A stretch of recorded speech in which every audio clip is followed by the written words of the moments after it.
इस वीडियो में हम लोग प्रागैतिहासिक काल, प्रागैतिहासिक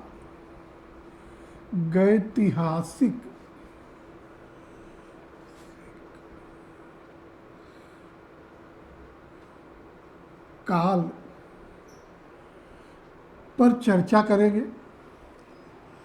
यद्यपि टॉपिक सिलेबस में नहीं है, लेकिन अनिवार्य रूप से इस टॉपिक से क्वेश्चन पूछा जाता है।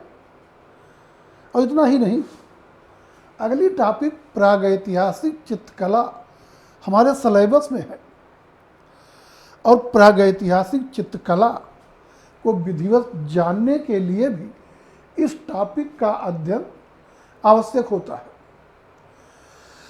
प्रागैतिहासिक काल का हम लोग अध्ययन करने चल रहे हैं और आप देखेंगे प्राग इतिहास, इंग्लिश शब्द प्री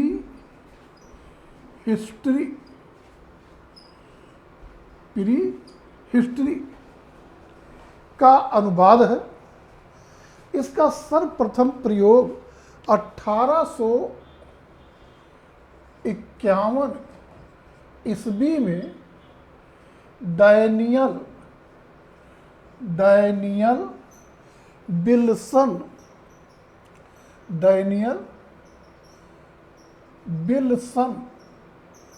1851 ईस्वी में डैनियल विल्सन महोदय ने अपनी पुस्तक the archaeology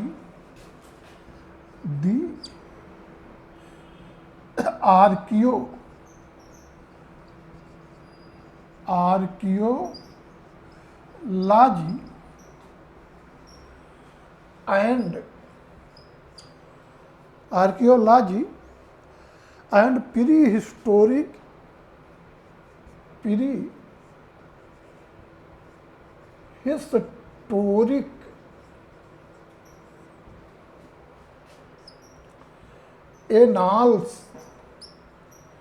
prehistoric annals of Scotland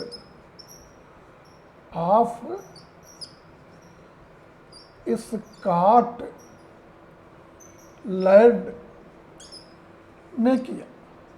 तो मैंने बताया कि प्राग इतिहास शब्द जो है ये अंग्रेजी शब्द प्री हिस्ट्री का हिंदी अनुवाद है और इस शब्द का पहली बार प्रयोग 1851 ईस्वी में डैनियल विल्सन ने the archaeology and pre historic annals of Scotland में किया है। प्राग इतिहास को देखेंगे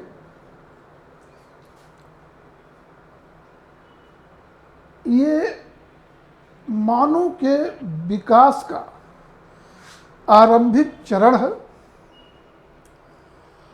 और इसका आरंभ सामान्यतया मानव के पृथ्वी पर आने के साथ ही आरंभ हो जाता है।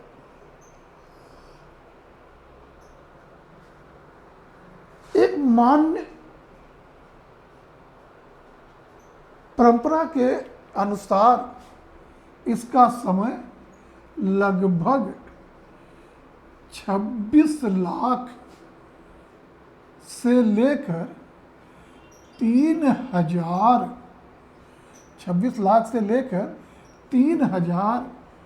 वर्ष ईसा पूर्व तक रखा गया है।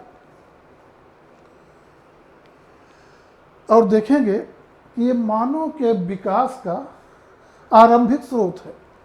इस काल के मानव की गतिविधियों के बारे में जानकारी के लिए उसके द्वारा व्यवहार में लाए गए लकड़ी, हड्डी और पाषाण के उपकरण हैं, जिनमें से लकड़ी और हड्डी के उपकरण अधिकांश समय के साथ नष्ट हो चुके हैं और इस तरह से प्रागैतिहासिक मानव के बारे में जानकारी के लिए उपलब्ध प्रमुख साक्ष्यों में उसके पाषाण उपकरण ही है।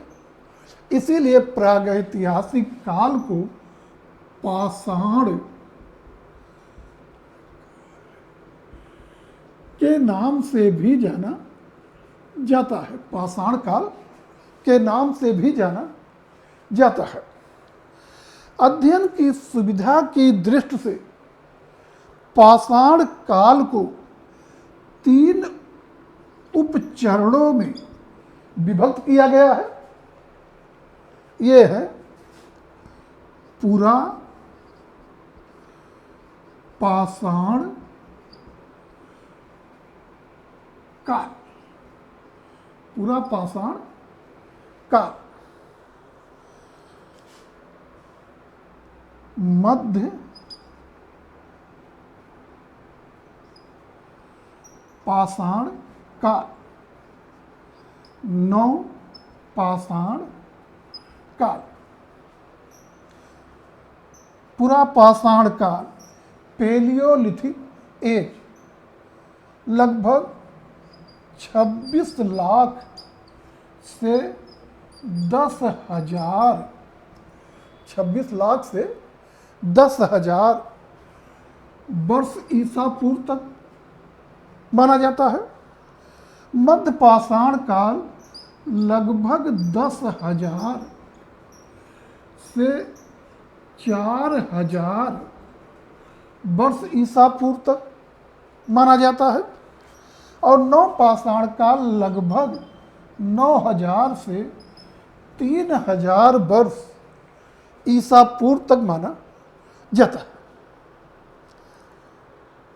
इनमें से आप देखेंगे जो पूरा पाषाण काल है, पूरा पाषाण काल है, ये मानव के विकास का बिल्कुल आरंभिक चरण है। इस समय का मानव वृक्षों पर, प्रकृति निर्मित गुफाओं में निवास करता था और बिल्कुल बर्बर असभ्य जंगली था और उसकी जीविका का एकमात्र स्रोत आखेट, योग, खाद्य संग्रह था। आखेट एवं खाद्य संग्रह था। और देखेंगे लाखों वर्ष पूर्व जब मानव गुहावासी था, उस समय भी उसमें कलात्मक अभिरुचि थी, जिसका ज्ञान उसके द्वारा उपयोग में लाए गए पाषाण उपकरणों आदि से हो जाता है।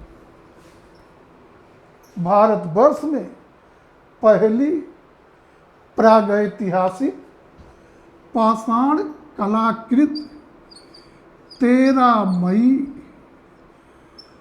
1863 ईस्वी को 13 मई 1863 ईस्वी को तमिलनाडु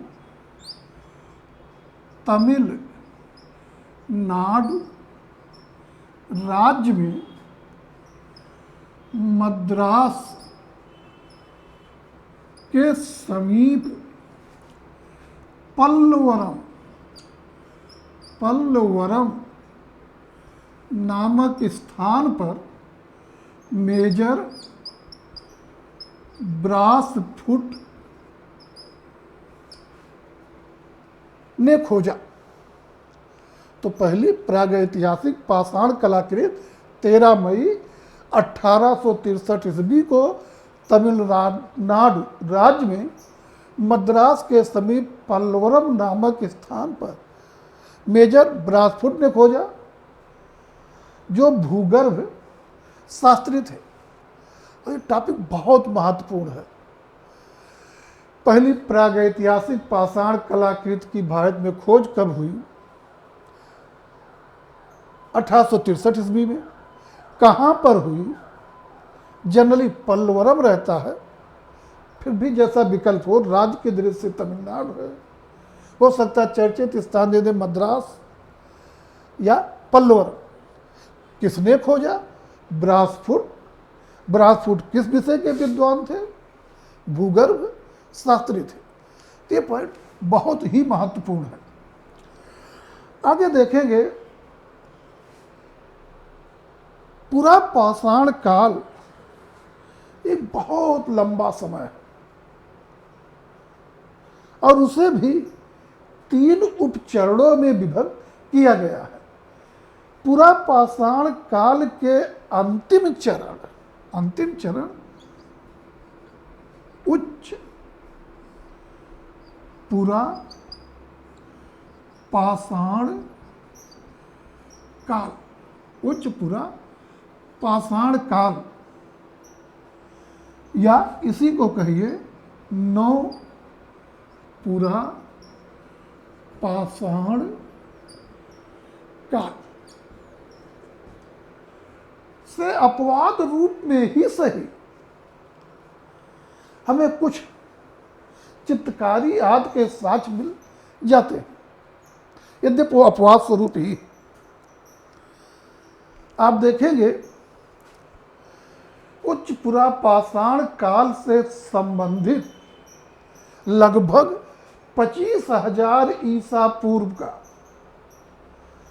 शिकारी और शिकार का चित्र, जिन्हें गेरू और खड़िया या चूना से बनाया गया है, डीपीएस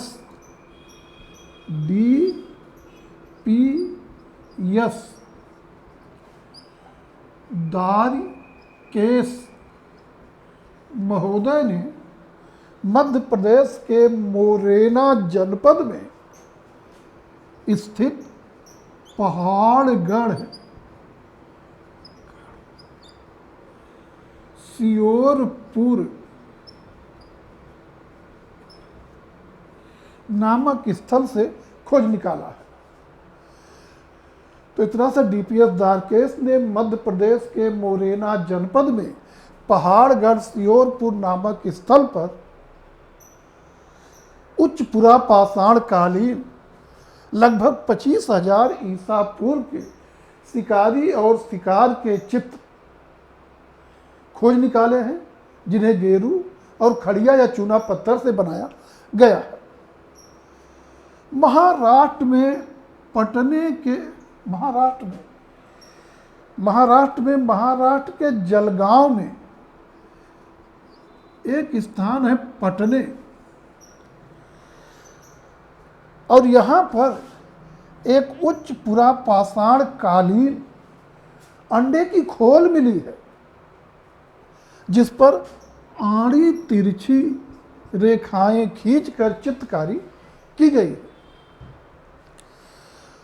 उत्तर प्रदेश में बेलन नदी घाटी क्षेत्र के अंतर्गत इलाहाबाद जिले की मेजा तहसील में लोहदा नाले की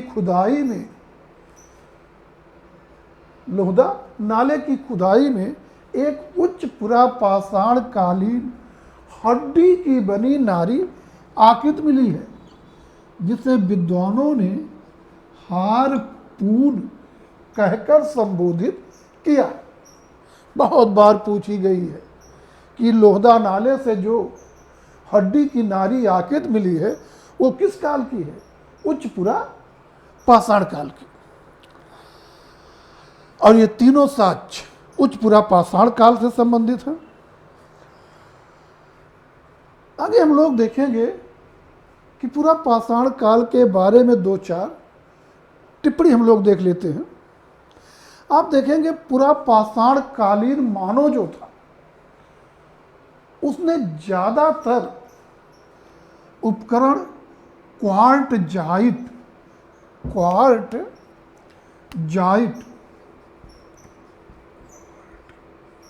जाइट पत्थर के बनाए हैं, इसीलिए पूरा पाषाण कालीन मानव को क्वार्टजाइटी मैन कहा जाता है।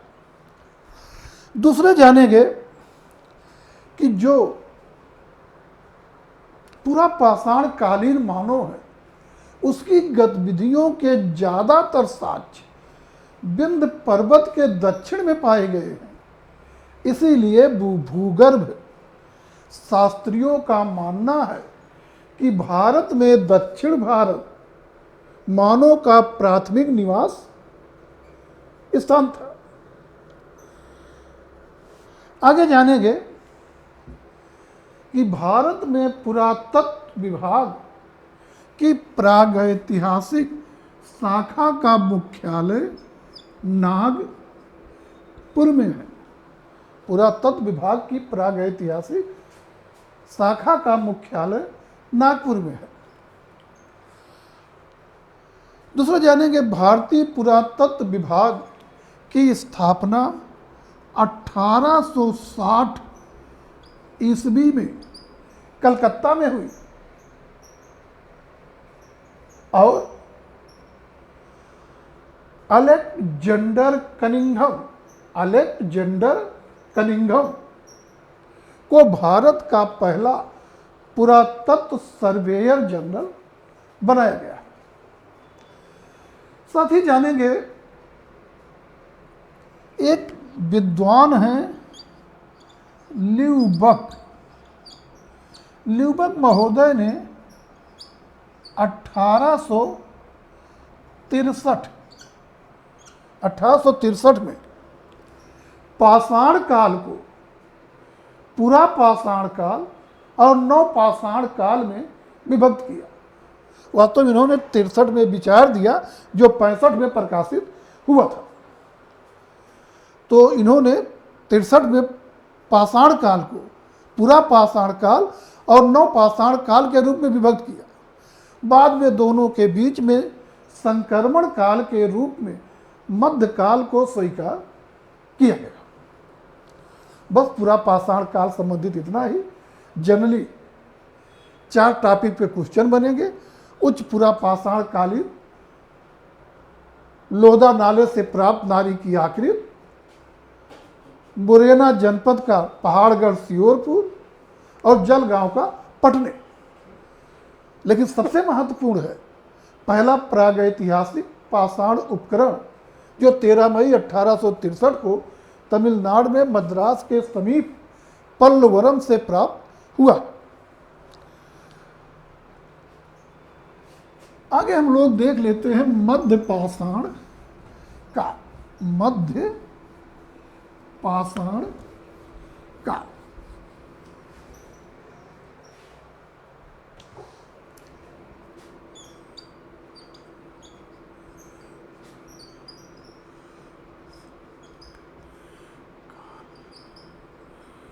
मेसोलिथिक एज करीब 10,000 से 4,000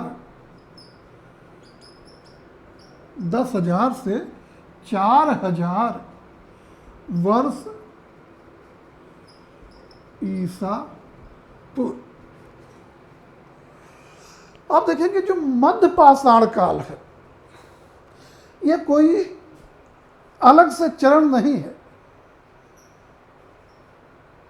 ये पूरा पाषाण काल और नव पाषाण काल के बीच में संक्रमण काल है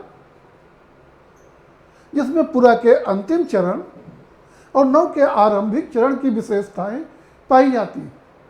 साथ ही मध्य पाषाण काल नव पाषाण काल के समानांतर चलता रहा। इस काल में भी मानव की जीविका का मुख्य स्रोत आखेट और खाद्य संग्रह ही रहा। साथ ही मानव ने पशुपालन को भी अपनी जीविका में सम्मिलित कर लिया। उसने सबसे पहले कुत्ता, उसके बाद बकरी को पालतू बनाया और भारतवर्ष में पशुपालन के प्राचीनतम साक्ष्य राजस्थान के बागोर और मध्य प्रदेश के आदमगढ़ से प्राप्त हुए हैं, जिनकी प्राचीनता लगभग 5000 ईसा पूर्व मानी जाती है। आगे देखेंगे, मध्य पाषाण काल में आकर मानव ने अपने पाषाण उपकरणों को सुडौल बनाया और उन्हें ज्यामिति स्वरूप अर्थात निश्चित आकार प्रदान किया। इस काल में ही मानव ने डोगी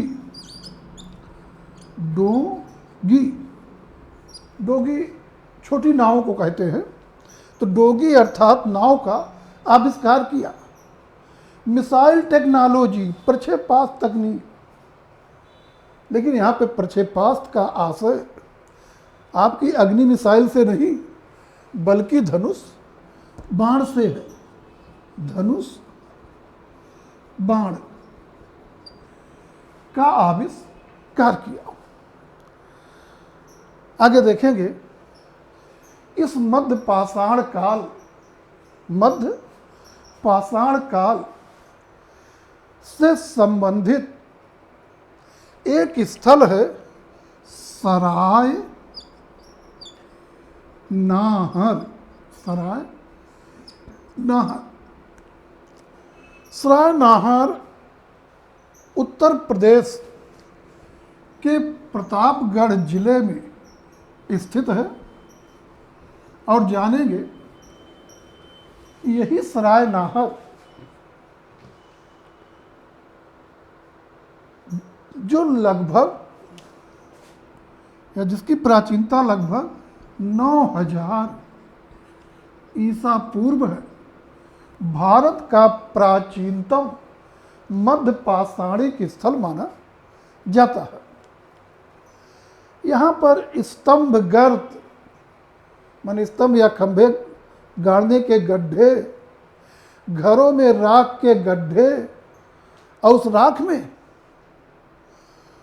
पशु पक्षियों के अवशेष पाए गए हैं। साथ ही यहाँ का मानव अपने मृतकों को पूरब पश्चिम में, पूरब की तरफ सिर और पश्चिम की तरफ पैर करके छिछले गड्ढों में दफनाता था।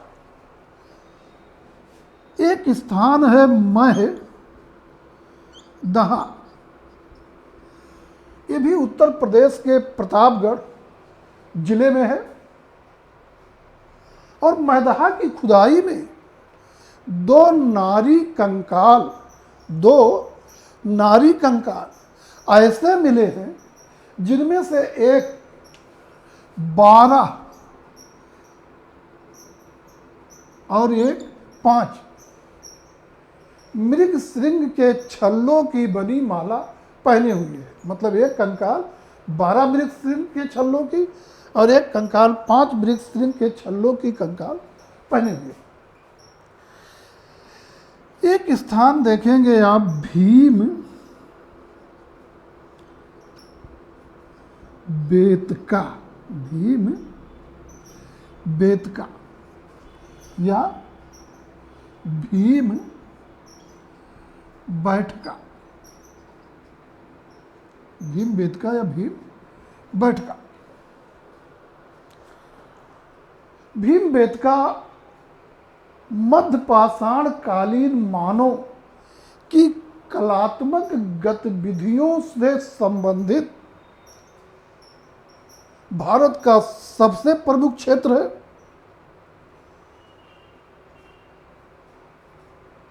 और देखेंगे कि यह स्थल मध्य प्रदेश के रायसेन जिले में उबैदुल्लागंज रेलवे स्टेशन के निकट है। यहाँ पर आप लोग केवल इतना ही जानिए कि रायसेन जिले का भीम बेतका या भीम बैठका भारत में मध्य पाषाण कालीन मानव की गतिविधियों से संबंधित सबसे प्रमुख केंद्र है। उससे यहाँ पर पूरा पाषाण काल से लेके आगे आधुनिक काल तक के मानव निवास के साक्ष्य प्राप्त होते हैं। और आगे हम लोग जब प्रागैतिहासिक चित्रकला का अध्ययन करेंगे वहाँ पर भीमबेटका को डिटेल में देखेंगे।